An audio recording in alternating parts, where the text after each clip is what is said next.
যশোর শহরের মধ্যে সর্বপ্রথম ওপেন হলো একটি বাঙালি রেস্টুরেন্ট এবং সেখানকার ওপেনিংয়ে আমি ছিলাম এবং সেখানে কি কি ধরনের খাবার পাওয়া যায় আর ওপেনিংয়ে কি কি হয়েছিল সবকিছুই থাকবে আজকের ব্লগে।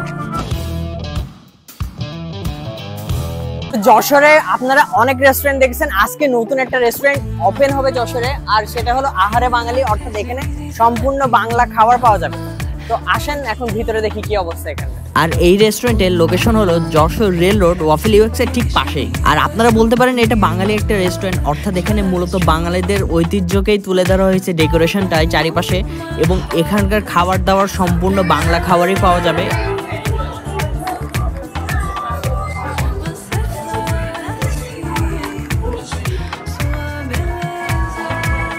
যেহেতু ওপেনিং ছিল তখন তারা এখনও মেনু কার্ড রেডি করে নাই এবং সব রকম ফুড আইটেম সিলেক্ট করা হয় নাই। পরবর্তীতে আমি যখন যাব তখন ওখানকার খাবারগুলো টেস্ট করে এবং কি কি খাবার পাওয়া যায় সবগুলোই আপনাদেরকে জানাবো।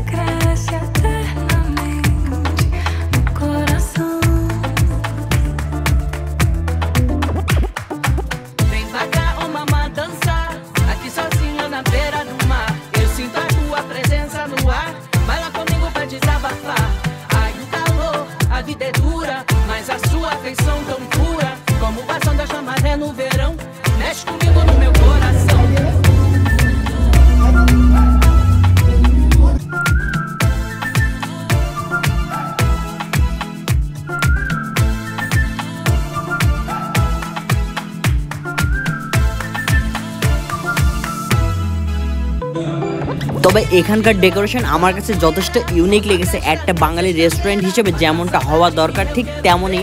এবং এখানে দেখলাম যে আমাদের বাংলাদেশে বা আমরা যেসব ব্যবহার করতাম, শুধু বাংলাদেশে না, ওই সময়ের পুরোনো আমলের, অর্থাৎ আমাদের বাঙালির ঐতিহ্যের সাথে যেসব জিনিসগুলো দেয় সবগুলোই এখানে মোটামুটি আছে। তারপর তো ভাইরে ভাই দেখি এক কর্নারে চলতেছে ফুচকার মেলা, অর্থাৎ এই দিন এখানে ফুচকাটা ফ্রি ছিল। আপনারা কিন্তু ফ্রি পাবেন না, কারণ ওই দিন ওপেনিং ছিল। তো সবাই যার যার মতো ফুচকা বানানো শুরু করছে, আমিও নিজের মতো আর কি ফুচকা বানাই খাইতে হবে নিজেরটা, কেউ আর কি বানাই দেবে না। তো ওনারা ইনশিওর করলো যে ফুচকাটা নাকি ওনাদের রেস্টুরেন্টে থাকবে, এবং আসলে ফুচকাটা আমি খেয়েছিলাম, ফুচকাটা অসম্ভব মজা ছিল। এবং সেখানে এই খাবারগুলো বাঙালির, অর্থাৎ সিঙ্গাড়া, এগুলো থাকবে কিনা আমি শিওর জানি না, বাট ফুচকাটা থাকবে এটা 100% আমাকে বলছে। আর ফুচকাটা আসলেই অসম্ভব অনেক মজা লাগছিল।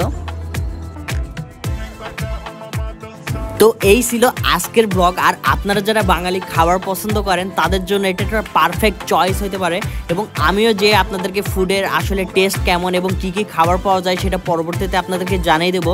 তো ততদিন ভালো থাকবেন, সুস্থ থাকবেন এই কামনা করি। দেখাবে পরবর্তী নতুন কোনো এক ভিডিওতে।